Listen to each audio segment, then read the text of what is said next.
ఈరోజు మనము నిమ్మ పండ్లతో ఇన్స్టెంట్గా ఊరగాయ ఎలా చేయాలో చూపిస్తాను. ఇది కొంచెం కొత్త రకంగా ఉంటుంది.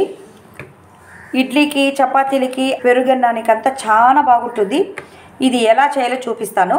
దీనికి నేను ఎత్తుకున్న నిమ్మకాయలు 8 నిమ్మకాయలు అన్నమాట. బాగా పండిన నిమ్మకాయలు, బాగా రసాలు ఎక్కువగా ఉన్న నిమ్మకాయలు తీసుకున్నాను. ఈ నిమ్మకాయల్ని నేను బాగా కడిగి తుడిచి పెట్టుకున్నాను అన్నమాట. దీనికి పచ్చిమిరకాయలు తీసుకున్నాను. 16 పచ్చిమిరపకాయల దాకా పెద్ద పచ్చిమిరపకాయలు తీసుకున్నాను. ముందుగా వెడల్పాటి ఇడ్లీ పాత్రను పెట్టుకొని అందులో ఈ ఇడ్లీ ప్లేట్ని పెట్టుకుంటాము. దీంట్లో ఒక్కొక్క దాంట్లో నిమ్మపండు పెట్టుకుంటాము. ఇలా పచ్చిమిరపకాయల్ని మనము సర్దేస్తాము. శుభ్రంగా కడిగి ఉంచుకున్న పచ్చిమిరపకాయలు అన్నమాట. మూత మూసేసి మీడియం ఫ్లేమ్లో ఒక 15 మినిట్స్ మనం పెట్టుకుంటాము. పక్క స్టవ్లో ఫ్రైయింగ్ ప్యాన్ పెట్టుకొని ఫ్రైయింగ్ ప్యాన్ బాగా వేడేకాక 1 టేబుల్ స్పూన్ ఆవాలు, 1 టేబుల్ స్పూన్ మెంతులు వేసి ఆవాలు చిటపట అయ్యేదాకా బాగా వేగించుకోవాలి. ఇది మీడియం ఫ్లేమ్లో పెట్టుకొని వేగించుకోవాలి.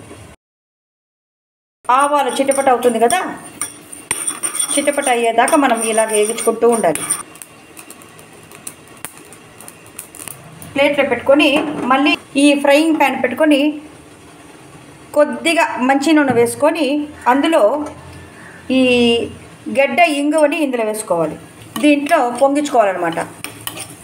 ఇది వేస్తే మంచి వాసన వస్తుంది. ఏ ఊరగాయలకైనా ఈ గడ్డ పెరుగాయం వేసుకుంటే, అంటే గడ్డ ఇంగువ వేసుకుంటే మంచి సువాసన, ఊరగాయ పాడవకుండా ఉంటుంది. ఇంటికి చాలా మంచిది కూడా. ఇలా బాగా పొంగ పెట్టుకొని మనం తీసి ఉంచుకున్నాం కదా, దీంట్లో వేసుకోవాలి. వేసుకొని ఇది బాగా ఒక రవరవలుగా పౌడర్ అయ్యేట్టుగా మనం చూసుకోవాలి. పౌడర్ చేసుకొని రావాలి. పౌడర్ చేసుకొని ఇందులో పెట్టుకోవాలి, సెపరేట్గా ఉంచుకోవాలి.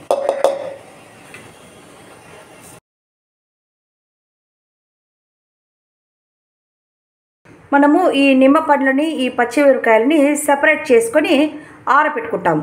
దీన్ని మనము 4 భాగాలుగా కోసి దీంట్లో ఉండే విత్తనాలంతా సెపరేట్ చేసుకొనేసి పారేసి దీన్ని మాత్రం 4 భాగాలుగా కోసుకొని పెట్టుకొని ఇవన్నిటినీ మనము మిక్సీలో వేసుకొని మెత్తగా రుబ్బుకుంటాము. రుబ్బుకున్న తర్వాత చూపిస్తాను. ముందుగా మనం బాగా ఉడికించుకున్న నిమ్మ పండుని ఈ విధంగా కట్ చేసుకొని పచ్చిమిరపకాయలు ఈ విధంగా కట్ చేసి పెట్టుకోవాలన్నమాట. దాంట్లో ఉండే తొక్కలంతా ఈ మరిగా గింజలతో తీసేయాలన్నమాట. కడాయిలో మంచి నూనె, నువ్వుల నూనె వేసుకొని ఒక 100 గ్రామ్స్ దాకా నువ్వుల నూనె వేసుకొని బాగా సన్నగా కోసుకున్న నిమ్మ పండుని బాగా గుజ్జుగా చేసుకోవాలన్నమాట. ఈ విధంగా బాగా మెత్తగా నూరుకోవాలన్నమాట. బాగా కాగిన ఇనప కడాయిలో 1 టేబుల్ స్పూన్ ఆవాలు వేసుకొని 3 మిరపకాయలు వేసుకోవాలన్నమాట. ఇది బాగా వేగిన తర్వాత స్టవ్ బాగా సన్నగా పెట్టేసి ఈ నూరించుకున్న నిమ్మకాయ పచ్చిమిరపకాయల ముద్దని ఇందులో వేసుకోవాలన్నమాట. సన్నని మంట పైన ఇలా కలుపుతూ ఉండాలన్నమాట.